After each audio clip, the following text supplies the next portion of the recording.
Dick DeAngelis, thanks for being on the show. It's my pleasure, Luke. Oh, that's great. Yeah, and I think first and foremost, we got to thank Jason Strong for doing a heck of a job getting us set up here on your end. Yeah, he's a man. Director of the Fairfield Media Center. Fantastic. Really doing a great job. And the director of photography for the Fairfield History Series. So. Wow. So award-winning director of photography. That's right. Because, we just had the Iowa Motion Picture Association Awards a couple of days ago, and your film, A Place to Grow, got a lot of awards. Yeah, it was nice to get the recognition for our team and for the city of Fairfield and our farmers. That the whole film was about all kinds of different farmers, so it was kind of fun. Yeah, well, so that's all right. So that's your third installment, your third film. Yeah, so we started the Fairfield History Series, and we're now working on the fourth. So that was the third film in the series, which is going to be 8 films long. So unbelievable. And why 8? I'm just curious. It's just a number. When I first had the idea of doing this, I was thinking I'd do a film about Fairfield. Hey, I was here when Maharishi came here. That was cool. Like, wouldn't that be a cool film? And then I started saying, well, yeah, it'd be nice, but it'd be good to put it in context. And then I thought, oh, yeah. And it all started, actually, when I saw a YouTube video of a town that I came from originally and, was born there. And I saw aerial shots and this and that. It's kind of low budget little video. And I thought, oh, that's cool. I didn't know that about that location, et cetera. Rockefeller helped build that library or something, But then I just said, I got bored after about 10 minutes and just said, okay, put it away. But in my head, I said, boy, now an interesting film would be one about Fairfield and all the things I know and the people I know. So I thought, okay, maybe I should, as the thought keeps coming back to you when you throw it away. And I said, maybe I should do something like that. And then I don't know why I thought I had that ability to do it, because I really, it's tremendous is what it is. Although I have produced a lot of things in business and the Italian festival, large operations. But so I knew I could do better than the video that I saw. That's usually how the inspiration comes. You want to write the book that you're not reading, you can't find it, or same thing with films. Right. And yeah, so when did you start the first film? Well, so we decided that I just kind of played with the idea, and I usually, people who know me know that I talk out an idea until it gets clearer for me. That's not always fun to be around me when I do that, because I talk a lot. But that's how I think. And then it started refining as I started saying, well, I can't really talk about MIU unless I talk about Parsons College, because that's been here 100 years, And then I thought, well, I can't really talk about Parsons College unless I talk about, the other things that went on during, the early times of starting the town. And then I thought, well, how about like the Native Americans that were here? I mean, it's not just like the white guys when they got here in 1800, So then I'm like, I don't really know much about that other than I had heard about the Sac and Fox. So I said, oh, that would be really fascinating, Then I thought, I wonder how this land, I started traveling around Jefferson County, because I was thinking Fairfield's the seat of Jefferson County, but if you're going to talk about this area. And then I started getting really interested in this concept of place-based education. The idea that when you learn about some place that's your home, it connects you to it in a way. That knowledge connects you to it. And in the olden days, if you will, when Grandpa would take you out in the farm and say, oh, there's the old Indian chief buried back in the back 40, and I don't usually plow back there, And that's when that's when you learn about those things. But don't, when you go by the creek, don't forget that creek goes into the river. So, watch what you do. And, you learn all these things. We don't learn those things anymore. No, we really don't. If I had asked the average person in Fairfield, where's the largest creek in Jefferson County? Well, it's Cedar Creek. It goes right through Fairfield pretty much, just south of town. And it goes through the entire county. And nobody really knows much about it. Not many. There are people who do know this stuff, but they're in the very vast minority. Or somebody knows a little something about it based on what they know from their place, So then I said, okay, well, I have to do something about life before it ever became a town and how it got created. And that was the first film, Life Before Fairfield. And I didn't always get the names right away. The names come to you kind of as time goes on. But then I decided I wanted to learn about some really great people, like heroic people, either people who everybody knows about or some people who nobody knows about. And of course that would include soldiers and from this area, but it would be more than that too. It would be part of the Underground Railroad or something like that. You know what I mean? I thought that would be really cool to know. And then we ended up doing Heroes of Fairfield, and Robin Lim was included in it, which was really neat. CNN Hero of the Year in 2011, and a person who attended Maharishi University and was inspired by that message of Maharishi to go and do some great work for women in healthcare and peaceful birth in a bunch of different parts of the world, including Bali and Haiti and other places. So anyway, we did Heroes, and then we did the evolution of farming, because that's really a big part of what this whole community is about. And when people came out here, it's not like you can go to the Hy-Vee and eat. There's nothing here. So you're either going to hunt or you got to start planting something, or else your family will starve, and some did. And so I wanted to know, okay, well, who are the first people who farmed here? And I learned a lot about Native American seed keepers and so on. I learned so much just watching that documentary. I had no idea the history of farming in the area, and it was really interesting for me to hear about the Great Depression through the eyes of farming. I had no idea that we had like a zero crop year. 2 years in a row, right? We were talking off camera about well, it's so fitting that we're talking today because we have so much crossover in that we get to talk to all kinds of interesting people and get the backstory in ways that as a filmmaker, I feel very privileged to have that access to I'm having the most fun of my entire life. Are you really? I've done some pretty fun things in my life. And I'm having a blast. Like, I'm having an absolute blast. And I'm getting the knack of this filmmaking thing. It's kind of fun. I mean, maybe by the time we get to the 8th one, I'll know what I'm doing.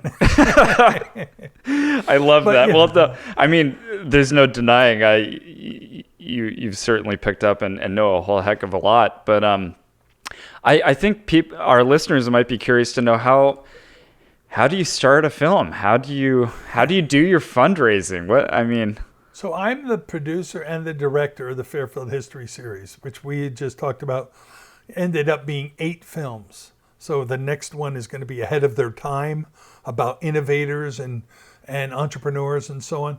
Then the next one will be on Parsons College. Then one on MIU and when Maharishi came to town, and then one on artists and musicians and the influence they've had in this community. And then the last one will be on the future of Fairfield, where things are going. Wow. And I figured that each film would take me about a year. And when I met with one of my mentors, Michael Barnard, he said, if you do what you're talking about, it should take you somewhere. When he saw the first film, actually, he said, that film should have taken you 3 to 7 years to do. And it took us like 11 and a half months. So I don't know why, but I was proud of that.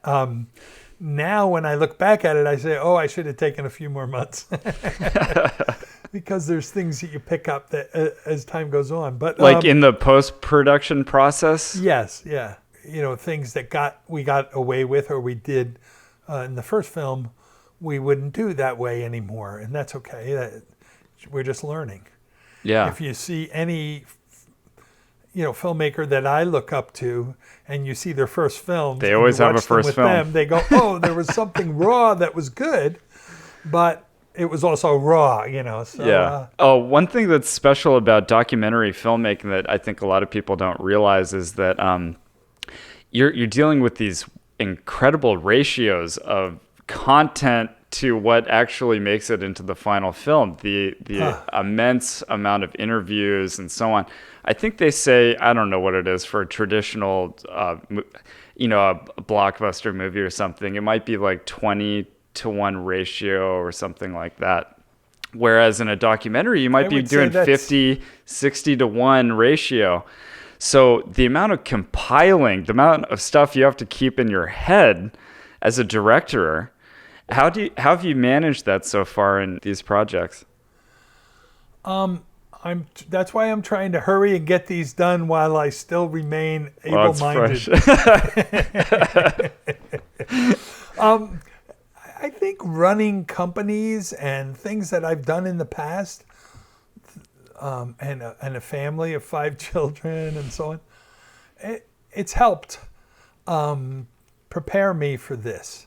Because I put the hat on to raise money, to have the vision of what this thing's going to be about. One of my better qualities that prepared me for this is my people skills. So I'm really great at reaching out to somebody. I can't tell you how many times in the first film, just to give you an idea, in the first film, I wanted to show when the Des Moines lobe, the glacier started melting. I wanted to show that. And when I saw a few of these calving events online where the glacier kind of breaks apart, and I thought, oh, that's kind of cool, but it breaks apart into an ocean or into a bay. And in Des Moines, it broke apart and then kind of went into a river. And that's how we got the rivers in Fairfield. I mean, it's coming through here and the Skunk River, etc., Des Moines River. So I'm like, how am I going to show that? And then I finally got something on YouTube. It was just what I wanted. It was an amazing calving event that somebody caught. It was beautiful, and it went into a thinner body of water, like what looked like a river. And it was like, and the whole, So I'm like, I want that. Well, now that you want it, that's great, but you got to actually go get it. Well, it was late at night. It was for me late. I don't work that late usually. I just don't like it because I like it. I'm creative, but I'm blown out then later. So I try to be done in the evening and work all through the day and sometimes go into the evening. But it was 11 or so.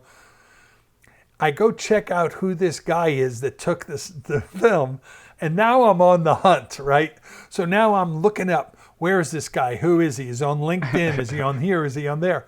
And I finally, probably takes me 45 minutes, I track this guy's email address down, and it was difficult. And it was like, I can't remember his name, but it had a doctor before it. So I could tell, like, oh, great.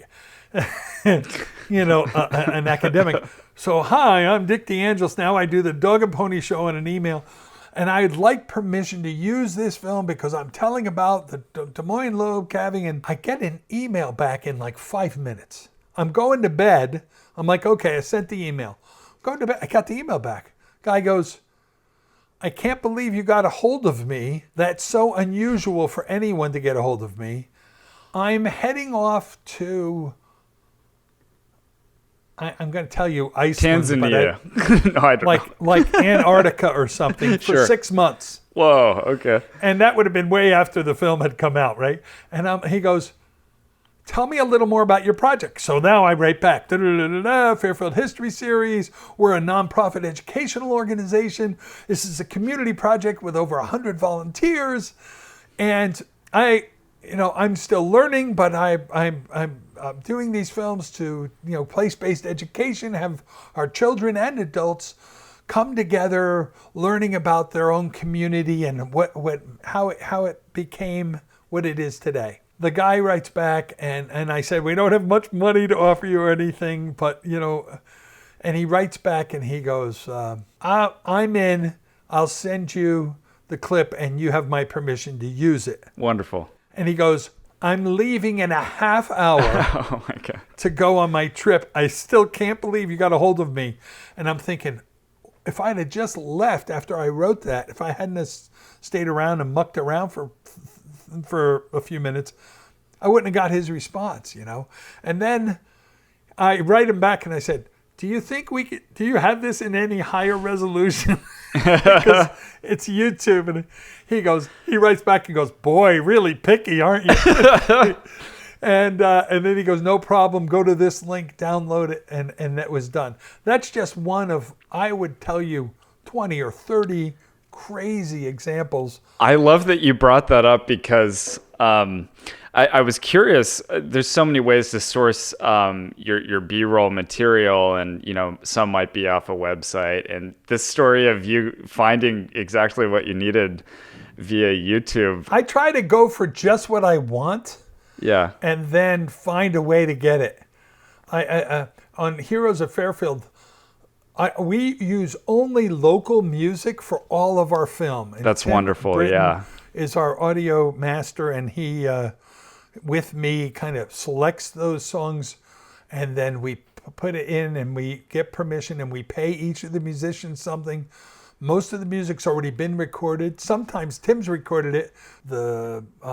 The track of just the instrumental track, so we can take that out of the song and use it. Sometimes you use pieces, etc. But one song I heard was for the Heroes of Fairfield, and I wanted, it was an orchestral version. I love this song.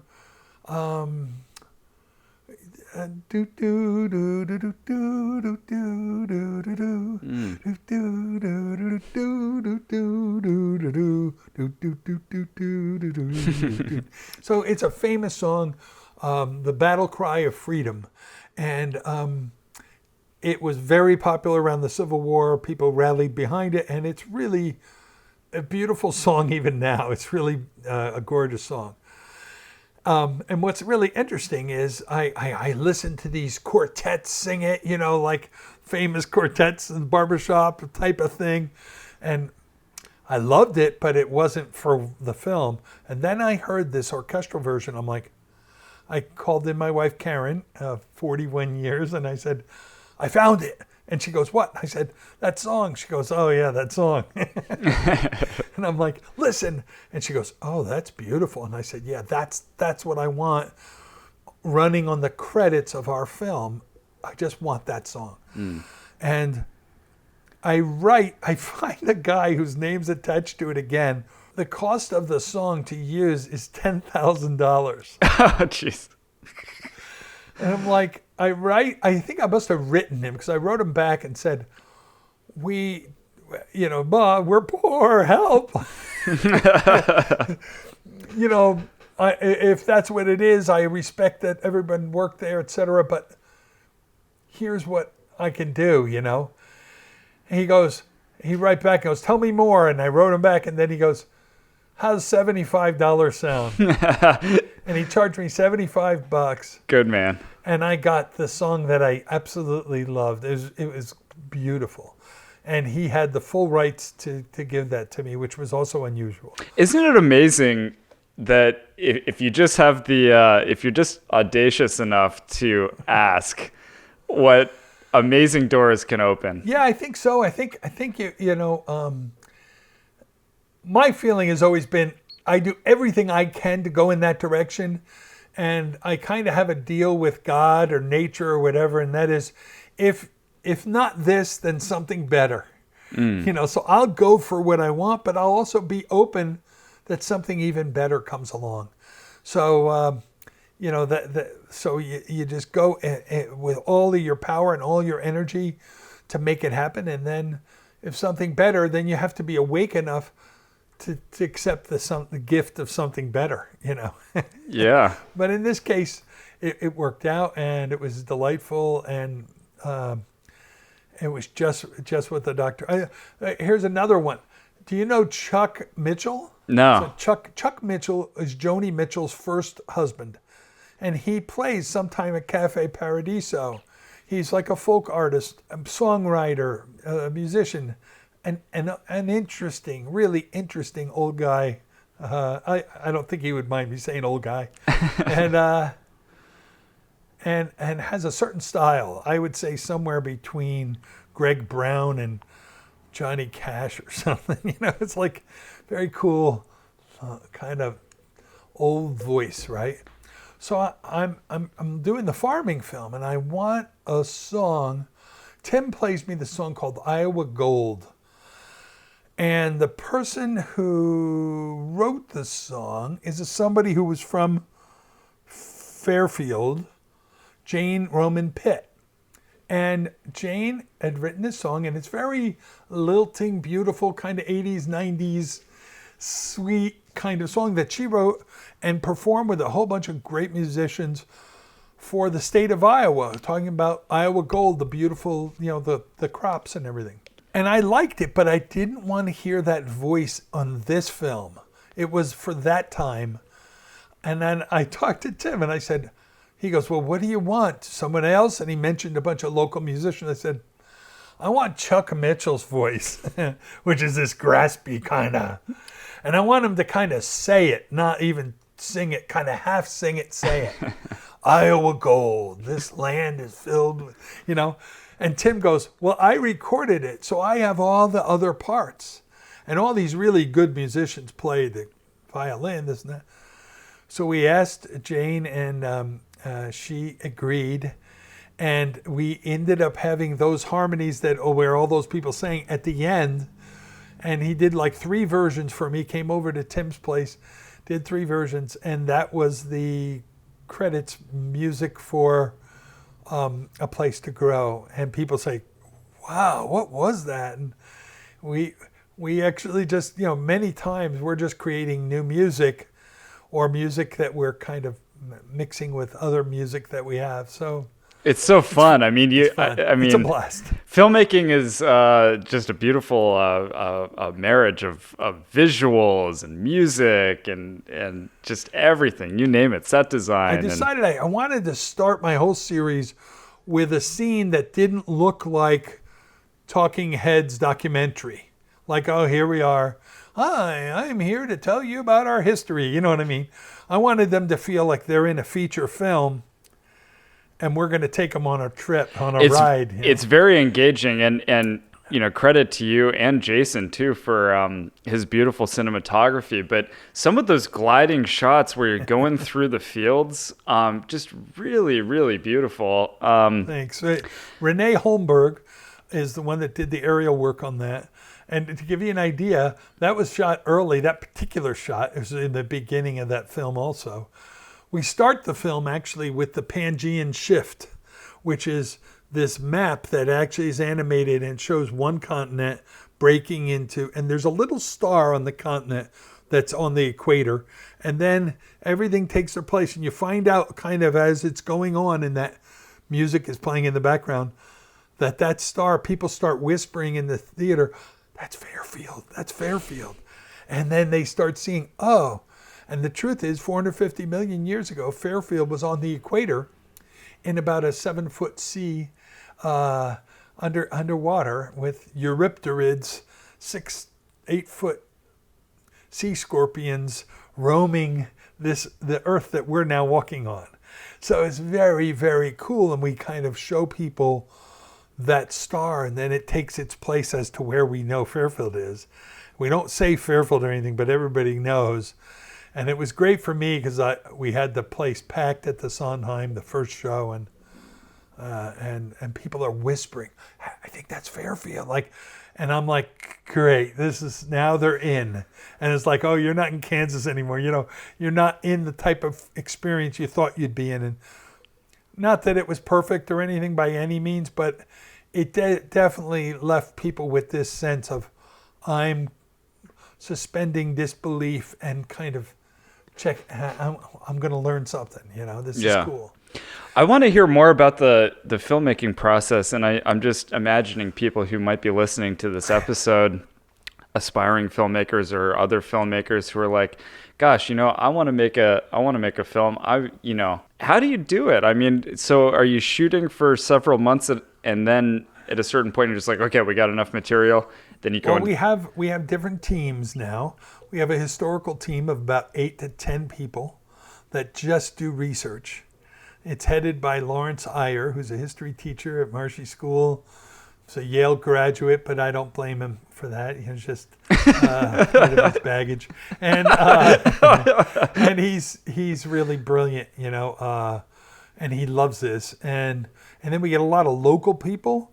We get the help of the state historians, the state archaeologist's office, all of whom have become now friends of mine, and the state archaeologist John Dorshak came to the first film. He was in it, and he came to it and spoke afterwards.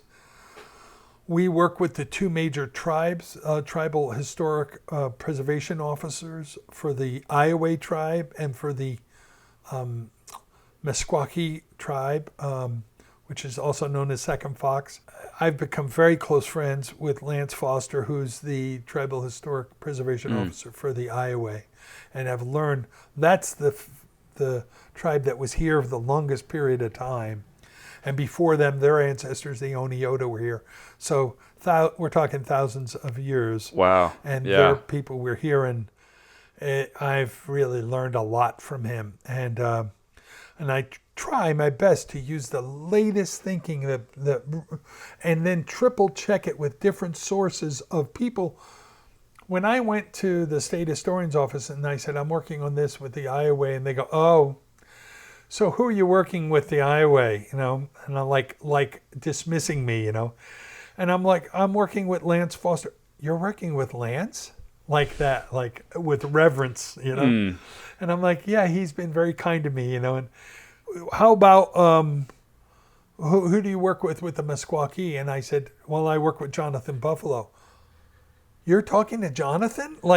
And I'm like, yeah. And they go, not many people get to, Jonathan is a little harder to kind of reach sometimes. He's picky. And I'm not saying that I totally impressed Jonathan, but over time, we warmed up to each other in such a way that he really shared a lot of information. He also introduced me to a couple members of his tribe. One of them, his name was Preston Duncan. I'll tell you this story because this is one of my what I call ooga booga stories, So Preston does this interview. He's also a Marine. He's an older guy. He's got some light and energy inside of him that's unmistakable, right? It's just not even close. Wore a little cap, a hat, and just this normal guy, but his smile was infectious, and he was just a really great guy. I'll tell you this. He goes, and he would tell us he was taught by his grandparents.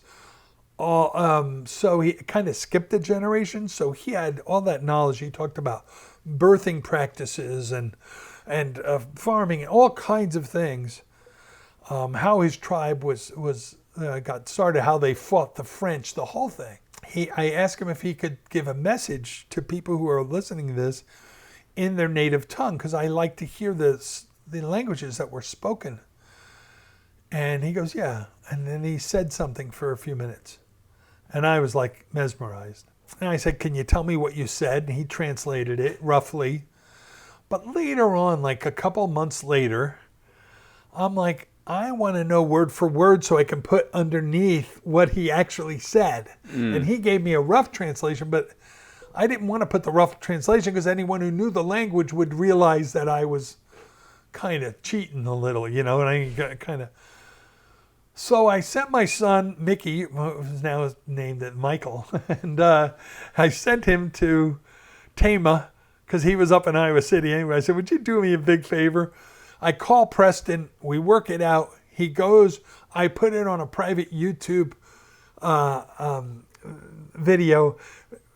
Michael shows him the video, and then sentence by sentence he translates it, right? So now I get what I need. I just tell Michael, please thank Preston, and that was it. Well, I go around all the county, and there are certain places that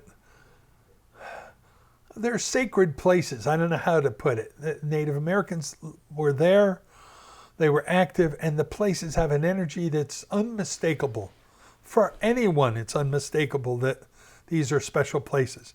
I was at one of those places. I was on a drive on a Sunday, and I just needed some room to just breathe and think. And I was in my old truck, and I stopped on a bridge in front of this forest of trees right near the Skunk River. And I know that I was just connecting. And this is not like me normally. I don't just do this every day or every week. I was just zoned into this place. Mm. And as I'm there, I get a phone call on my cell phone. And I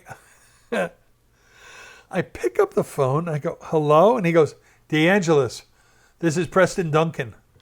I'm like, he had never called me ever before. I had only called him once to set up that appointment months ago. He says, this is Preston Duncan. I said, hey, Preston, the trees are our grandfathers. And he just starts as if he knows exactly where I am. And I almost start questioning him, but he's just on a roll with me. And he starts laying out the whole relationship, the trees, the earth, the mothers, the grandparents. I was listening, but frankly, I was like entranced. I was just listening kind of on a deeper level than my intellect. I was just kind of breathing it in, like, you know what I mean? And so he talks for 20 minutes. Now, you know me. I talk all the time. I only say a little bit in this whole conversation. He's giving me a talk, basically. I said, this is so important. And I tell him where I am. He goes, yes, they're our grandfathers, blah, blah, blah. So I just said, well, I so much appreciate you calling me and talking to me. He says, it's my pleasure, DeAngelis. And then he hangs up. I'm like almost I'm really stunned, and this is unusual for me. So first thing I do, being an old married guy like I am, I call my best friend, Karen, and I'm dialing, and it says, no service. Wow. So somehow you got this amazing... This call where there was no service on the bottom of a hill in the middle of a forest. And I couldn't even call out to anyone or anything afterwards because there was no service. I had battery, but no service. So, that was kind of one of those times. That's amazing. And there have been a bunch of them. I've really received what I would say is unmistakably support of nature, divine providence, whatever you want to call it. This kind of support that says you're on the right track. Yeah. You're doing good work. And that means a lot to me because I need, we all need the attaboys. And when you get it directly from nature then I don't need other people to tell me that because there are a lot of people who thought I was crazy when I started this. I didn't know how to make a film. I didn't know anything. And I had Jason who knew a little bit. He knew about filming, but mostly on the level of kind of Fairfield Public Access Channel type of filming. And I told him right off the bat, I said, that's video. We want to do film. We want to do something beautiful. And Jason, I got to say this, he looks like this kind of everyday guy, but beneath him, there's this artist inside of him that I think this project has let come out. And it's always been there. He's always have an art background. He's a graphic artist, etc. But this is really, and that's one of the things that I've been fortunate about is the people who are a part of this, I'm asking them to bring their A game. Let's get better. We don't have to be perfect, but we got to get better every film. And that's what we strive to do. And with the kind of support we're getting, and then the community of the support is the same way. I may not get it from this part of the community one time, but I get it from another part. I just keep asking people, be a part of, contribute in whatever way you want to. If you're knowledgeable about the history and you want to be part of our history team, come on, join us. But don't sit on the sidelines. This is an awesome community project. Do something, contribute whatever you can. I'll find the money. If you can't do the money, don't do it. Just enough people are hitting everybody up. But the people who can do money, they've been very generous. Sometimes it's the city who's contributed directly. Sometimes it's the Greater Jefferson County Foundation. Some of the grants. I was going to say, how much of your funding is in grants, working with historians? And probably a third of our funding is in grants. That's fantastic. Yeah. Yeah. And we work really hard on that. And I used to have somebody do it, but now I do it all myself because I found that it was harder to tell them everything I wanted them to do. I might as well just do it. And I know that that's not always the good thing to do, but that in this case for grants, because you can work really hard for a grant and not get them. We just missed getting a Greenlight grant this year. We found out we were finalists out of 230 some odd people who wanted a grant.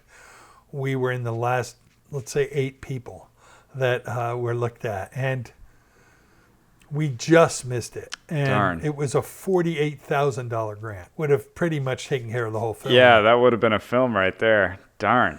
Next time. But yeah, it's okay. I learned something, but it probably took almost a week to apply for that grant. It took a long time, a lot of work, and a lot of energy. But I always feel like it helps me plan out my films, applying for these grants. So yeah.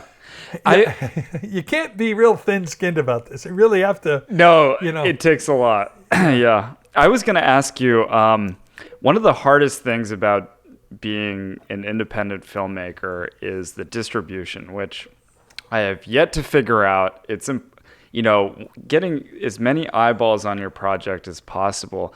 I wonder if you can tell me what your strategy has grown into and where you hope to take your projects. Well, first of all, I had to decide who my audience was. My audience is Jefferson County.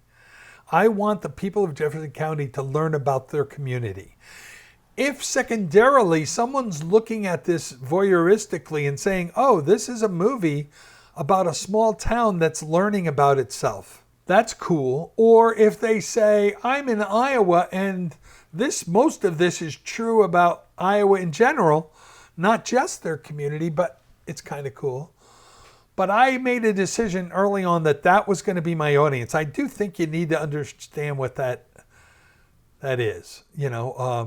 I also made a decision I was going to make it interesting so that kids could enjoy it. And I even have built it in such a way that within the whole film that maybe is an hour in length, there's little 5 to 10 minute segments.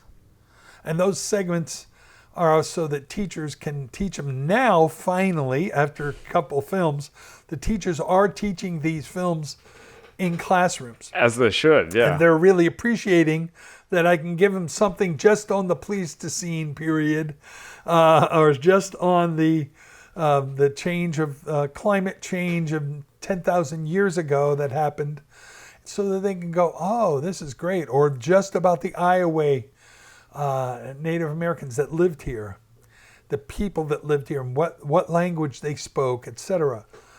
You see, I was always interested in that stuff because, I was never a history buff, but I was kind of, as I've gotten older, let's say we're sitting and we're watching, we're by my fire pit in the backyard and we're having a beer or a glass of wine or a whatever, and we're talking. And we look up at the stars and we go, wow, big thoughts that come out of looking up at the stars, right? Yeah. Friendship and camaraderie. And then I think, like, well, who was here like 1,000 years ago? Were they doing the same thing? Staring at a fire, looking up at the same stars with their friends, smoking or drinking something, Who were they? What language did they speak? A lot of people like to think, if you're not from Fairfield, I don't know, you got to live here so many generations. I don't buy that at all, because there are people who lived here thousands of years that spoke another language, had a different color skin.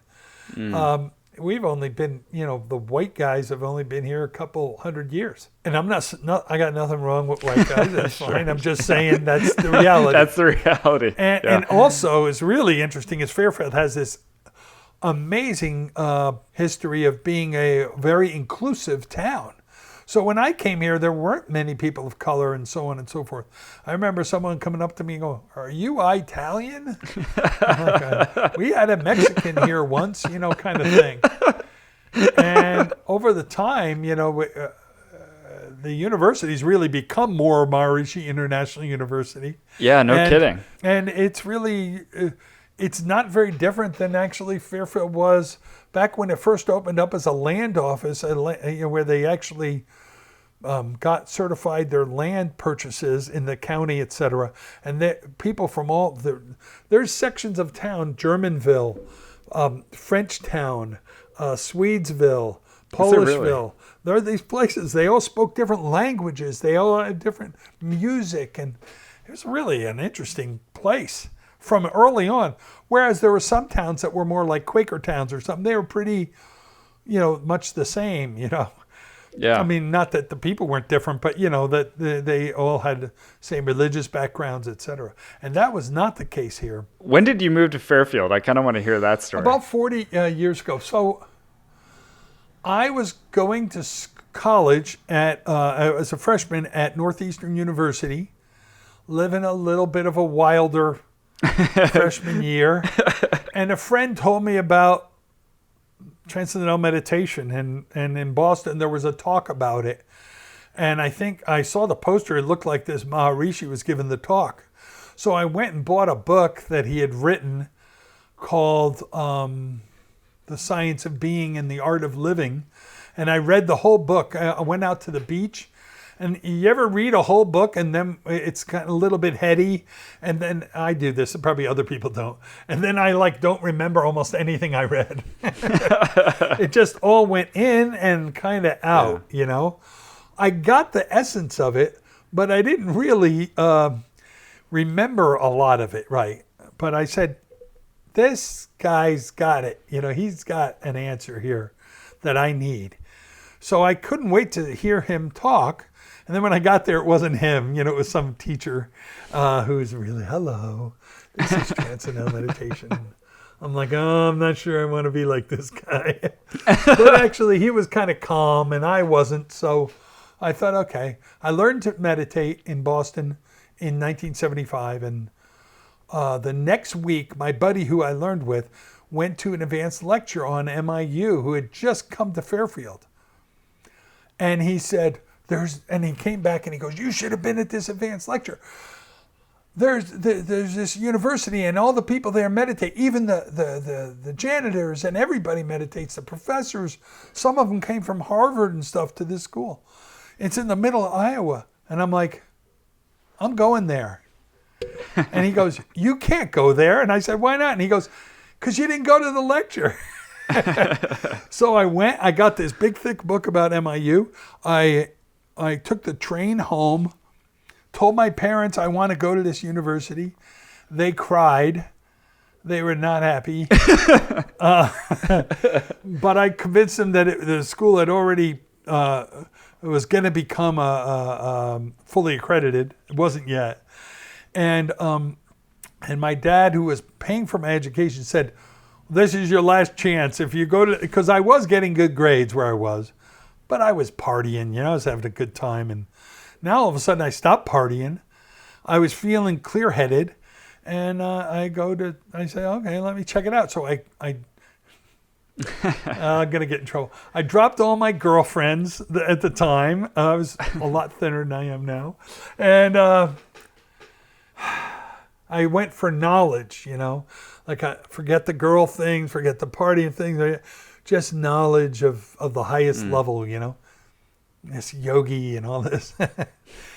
And I get there, and the sixth day I'm there, I meet my wife, Karen. And I just fall totally for her. And we were together pretty much ever since.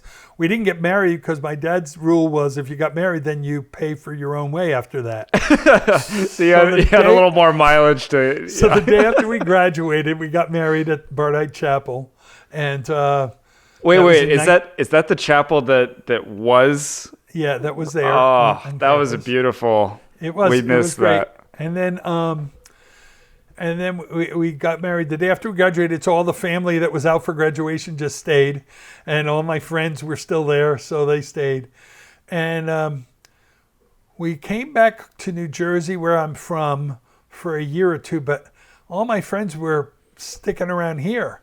So a couple of years after we got married, we came back to Fairfield for good. And that was, I don't know, like 39 years ago. And we had been there for 4 years. So I like to say I've been here at least, 40 plus years. It's amazing. And when we had our first daughter, she was like 6 months old. And I just didn't think I could explain to her why I knew about Maharishi School and wouldn't send her there.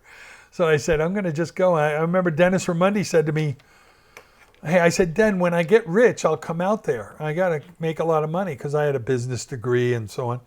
And he goes, well, why don't you come out here and get rich?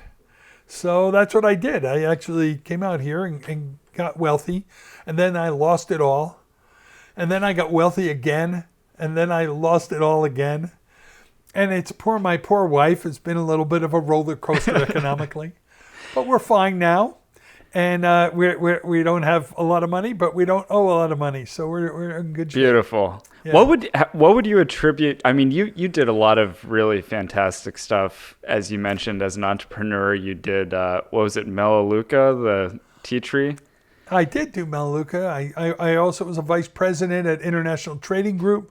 I was a senior vice president for Teller Group and helped them go public. And Teller Group. Yeah. Yep. I was just going to say real quick, I remember you came to talk to our class at MSAE when we were in chemistry because you knew a lot about wines. And you were bottling your own grapes for a while, weren't you? Yes. Incredible. Wine Vault. We had a company called the Wine Vault. And we were in the old Loudon building. And we used their vault that they had, which I now know a lot more about. And that's where we used to keep our wine, in the vault. Amazing. And I would open up this big old vault, big door, and then walk in and get the wine for people. Yeah, I've had many incarnations of businesses, and I've been really blessed that I've had a lot of success. I think it has to do a lot with a combination of my family background, my parents. I came from a very loving, powerful, hard-working family, and very cohesive and connected. And then Maharishi's knowledge at MIU, I really gained a lot there. It was very integrative for me. And I always felt like, I remember telling my first boss at a stock brokerage firm, he goes, well, what is it with this Maharishi International? I said, you know what, get rid of the word Maharishi International, and in your mind just put Success University, because that's what it is. It teaches you to be successful. And the guy goes, okay, and that was it. He never said anything else about it. Sure. But I said, it's not, it's nothing wrong. It's just that, the knowledge comes from a guy who comes from a different background. But the knowledge is powerful and universal. And it really taught me a lot about how to feel comfortable with any field that I'm involved in, because it connects into my inner experience at a certain level. And because it does connect, I'm never feeling like I'm out on a limb somewhere. I'm always feeling like, oh yeah, this is part of me. It's just another part of me. So that's how I feel about filmmaking right now. It's just, I'm getting to express another part of me that maybe most people wouldn't have done. And I'm so excited that I've got that opportunity. I've got an understanding wife, family, and I've got this vehicle because we have a university here and people here who are unbelievably creative. And so we can tap into that. And I can name like 10 people right off the bat that are part of this film that I'm working on right now. And it changes. Different people come in and out and so on. It's very fluid, but it's awesome. because somebody will say, oh, I know about your film. I saw it. I'd love to help. I'd love to be a part of it. And we try to pay them something, maybe not as much as they'd make in Los Angeles, but something. It's part of what we try to raise the money for, so that everybody feels taken care of and treated at least with respect, And then for the audience, you were talking about the audience a while back, and I just want to say that one of the ways that we've done this with the audience is it's a community project from the beginning, and we keep people involved. Soon there'll be an article coming out in the Ledger, on Thursday. I guess it's the Ledger still, and it'll be on the awards that we won and so on. But we also are mentioning the new film that we're doing, so people are they're doing a new film. Oh, it's about this. Oh, I might be able to call them up and I've got some information about that. Or, oh, I'd love to see that film. Or I've come into a few dollars. I'd like to help out, Hopefully when the economy's starting to come back a little, I'll go to certain people who have really been partnering with us and I'll say, hey, I need your help. Here, can you help us out this way? And now you've got a relationship with those people and they see that you've come through. You haven't just promised them something, you actually came through and made it happen. Because I did have the Italian Festival for 10 years, and it was a big event, and people saw that it was very successful, so they know that I've been here a while, I've run pretty successful events, and I come through on what I say I'm going to do. And even though they weren't sure about this, they were more confident than if I was just somebody saying, hey, we're going to do a documentary, So anyway. Well, yeah, I mean, because people do toss that around a lot. Oh, I got this great idea for a film, and as a filmmaker, you might get these people coming up to you and saying, oh, yeah, da-da-da. I mean, you're well on your way. You've already done 3 films. You're doing your 4th one. So there's a track record there. I really miss the Italian festivals. I'll just say that much. Those were so fun. Well, I did it for 10 years, and we really had a blast doing it. And it was one of those events that people still talk about. But, it's great to be a champion, but it's even better if you know when to quit. And just ask Muhammad Ali, or any of those guys. It's a talent in and of itself.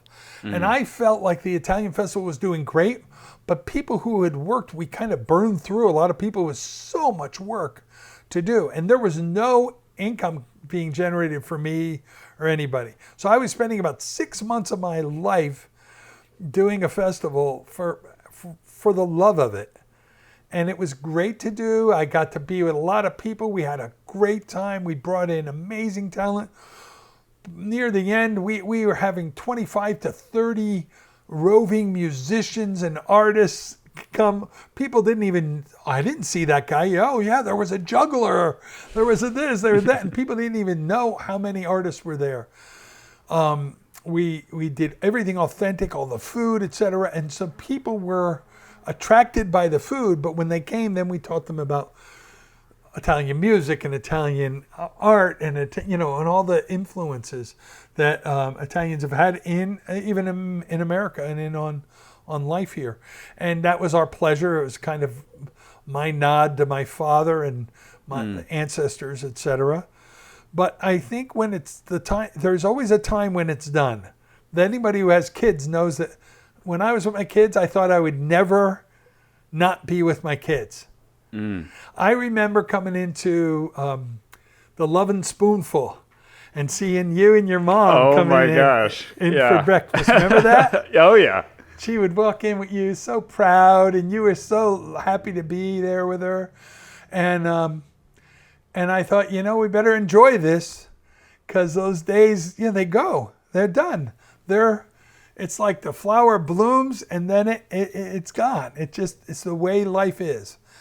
And it doesn't mean it's bad. It doesn't mean anything. It just means that's the way it is. So I felt like the flower had bloomed and we enjoyed it. We smelled it. We got all the beauty out of it. And it was done. And if I had continued it, I would have continued it as it was disappearing. And the joy wouldn't have been anywhere near as great. So anyway, that's what a great lesson too. The sort of letting go at a certain point, and as you say, smelling the flower and enjoying the blossom. This is kind of a theory I have in terms of being filmmakers. I think we're very sentimental. Yeah, there's no doubt. I mean, but even for me as a photographer too, it's like, there's this desire to want to capture the beauty of whatever the thing is and extend the shelf life just a little bit if I can. But yeah, I interview some guys, and frankly, I just want to sometimes take the hour-long interview and just show the interview. Like, instead, I use 2 minutes of it in the film, or a minute and a half, and in 3 different ways, and that's it. The essence of the essence of the essence of what they said, and even some of the essence, some people I interviewed, they're fantastic, but it just doesn't work. Yeah. In the film. It's not the film I'm doing anymore. And so I just put it on the shelf. Now, fortunately, we're going to be able to make use of this because Jason's been developing a series on Fairfield Media Center that's called Inside Fairfield History. And we run most of the interview with edited, but pretty complete. So with Jonathan Buffalo or something, people get to see that interview, And then we're working out a possible grant with the local library where all of these interviews, like I interviewed all these veterans, including people from World War II. Unfortunately, even already, 3, 4, 5 of those people that I've interviewed already have passed. And their stories would never have been told if we didn't capture them. So I feel really fortunate to be in this position, and eventually at some point I will donate all of these interviews to the library so that they'll have it. So some kid 20 years from now says, was there anybody who fought in World War II from Fairfield? And they can't just go interview their grandpa anymore because nobody's around that fought in World War II. But they'll be able to see this interview, and or 4 of them, and be able to get a little different feeling. A man, a woman, from the Army, from the Navy, and so on, and all from this area. And it's kind of cool. Yeah, not just kind of cool, really cool. Like, what a tremendous service. I keep saying tremendous in this interview, this conversation. Right. I mean, tremendous. It is. It's wonderful and tremendous. I don't think we're understating it. I mean, I don't like to say it too much because I don't want people to think I'm saying I am that. Yeah. But the project itself is that. It's a really cool project. I mean, it takes a team and a community. I may be wrong, but I think other communities are going to follow suit as it gets easier to use technology to put together good quality film. Hopefully we will be encouraging. We've already received calls from people all over the world who are asking, can we do this for our community? I say all over the world, mostly in the United States, but there was one from Hawaii. And I told them that I would be glad to be a paid consultant on their project. They'd like to fly me out. But no, not really. I mean, really, I've told everybody, they say, oh, could you help us do this or that? And I say, yeah, when we're done these 8, take the right direction and just go for it. That's what I just tell. Have a vision. Dive deep inside yourself and find the vision of what you really want to do. Do something great. You're going to do something in your life. Might as well pick something great to do and do that. That's the way I feel. And that's beautiful. If I fail, I fail. I'm always failing, and I'm always succeeding. I'm not trying to get metaphysical here. I'd love for you to get metaphysical. That's fine. In my life, in my experience, here's how I see it. There are waves going on in my life all the time. There's an up wave of, I interviewed this guy, it was great. And a down wave, I gained 5 pounds. There's my wife yelled at me. And then there's another wave, my kids called me and they're doing great. There's a million of those waves going on in our lives. Hurts and aches, loves and losses. There's a million of them. where we put our attention is really what matters. Now, I'm not saying to be Pollyanna about it or anything, but for me, I like to ride the waves that are going good. And I like to kind of let the other ones happen, acknowledge them, don't ignore them, but don't put too much, don't feed them, don't fuel them, because they're going to happen anyway. And like right now, people are stuck. They can't see. I love hugging people. I hug everybody. I like to joke around and say I'm an equal opportunity hugger. I'm Italian. I hug guys and girls and young and old and thin and fat. And it doesn't matter. I just love people. Tough to do during this time. Yeah. My poor wife, who's not necessarily a wild hugger, gets all my hugs, right? But there are things I can do. You can reach out to people. You can connect with them. You can send them a little extra love in different ways. Sometimes I'll make some pesto and give it to a friend, or something like that. How many people am I loving that day is my kind of thing, Because I learned early on, it's like, it's the old story of, the guy that dies. It's not like, he's on his deathbed and goes, I should have worked harder, or I should have done, made more money. He says, I should have loved more. I should have gone for it. That girl that I wanted to go out with and I never asked her out, you know what I mean? Or whatever. Yeah. So I try to leave it all on the table. Sometimes it gets me in trouble, but in general, I feel like when my day comes, I won't feel any regrets like that, because you go with it and you go with that wave that's riding high, and there are always ones that are going good. And if you miss that one running high, it's gone. So you might as well ride it, right?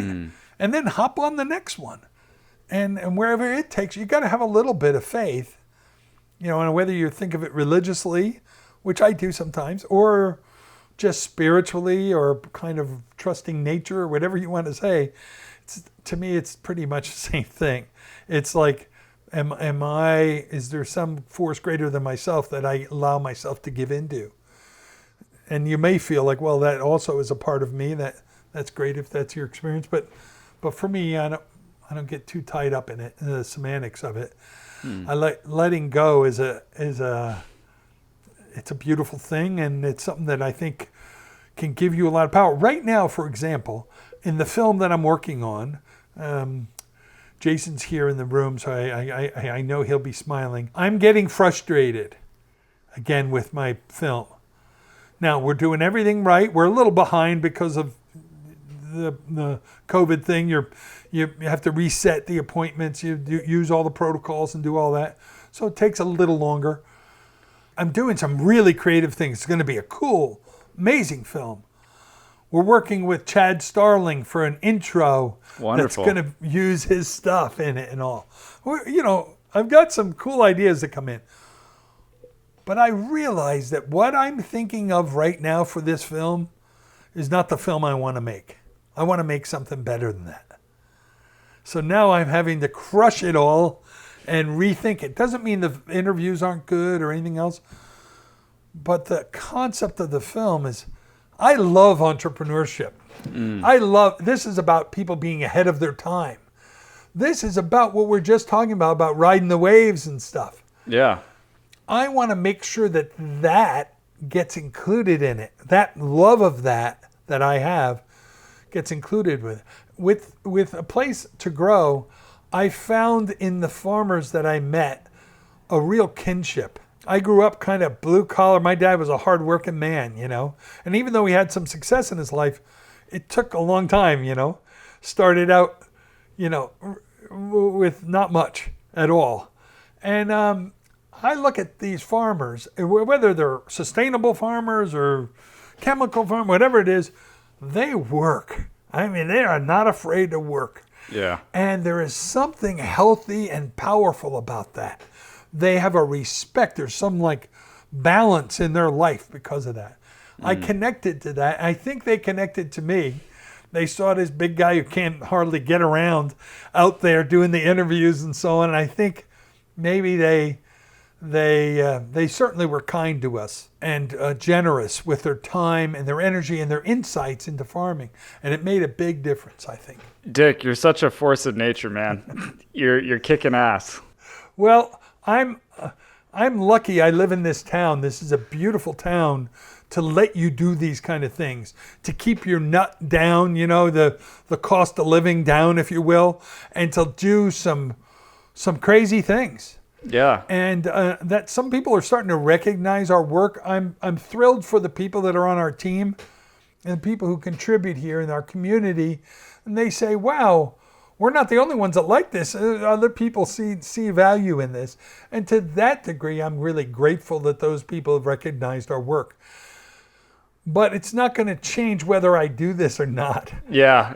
I mean, if we were in it just for the recognition at the end, we'd be remiss because you know how much time it takes to even get to the finish line. I mean, there's some of these young kids, they do one film and then they spend 3 or 4 years marketing it. Oh, and yeah. God bless them. They got all the time in the world. But I started this at 60. Yeah. I figure I'll be done this series at 70.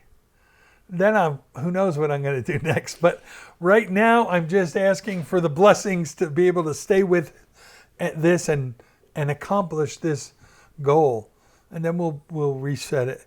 I have done some short films that kind of people have come up to me and said, we'd like to offer you a grant to do this short film for us. And I done that in a few cases where I really felt it was a special program. I did the film Cedar Creek, and now just did one called Be Wild, Rewild. And those have been, a pleasure. We've been getting a lot of response on Facebook. I think we had somewhere around 25,000 views of Cedar Creek, and we've got like 16,000 right now on Be Wild, Rewild. So, and that just came out, I think, maybe 2 weeks ago or something like that. So that's nice to know that people at least take a look at it. And nice thing about shorts is that people go, 4 minutes, I'll watch that. When you tell them to sit down for an hour to a feature film, that's a lot for me. Ask. Even, yeah. You know what I mean? So. I was gonna say that let's link to whatever website and places that people could potentially give you a donation in the description below. We'll do that for our viewers. Yeah, they learn all about it at fairfieldhistoryseries.com, and we can link to that they can learn all about the films we're working on, the ones we've done, the links to actually go watch the film. It costs $3.99 on Vimeo on demand. So cool. We really appreciate all that. And Luke, I just wanted to say something. I'm really impressed with you and the work you're doing and this show, and I really appreciate you having me on because I saw the one with Mr. Turner. Oh, nice. And I just loved it, and I just thought that was cool. So I'm honored that you asked me to be a part of this, and I'm really impressed with the work that you're doing with people. Someday you and I will talk and we can we can chat about some of these other things that I've done. I'd love it. Some of these other lifetimes that I've gone in. But congratulations on the show and the awards, the 2 awards that you did get on Awards of Excellence for both the Steng show and for the commercial you did for the massage. Thank you. Really good work, and I enjoy watching it. Maybe you and I can work together on one of these films that I'm doing. I'd love it. I really would. We'll have some fun. And I'm going to be really excited to see your next installments. I'd love to hear about Parsons and some of the other topics. It'll be a blast. Ahead of their time is going to be fun too. I promise you, I won't release it unless it's really interesting. Okay, good. Well, Dick, thanks so much for spending time with me today. And thanks, Luke. Thanks for having me. We'll do it again soon, I'm sure. All right. Great. Bye, everybody. See ya. Hey, so... cool. I think we just did it. Good.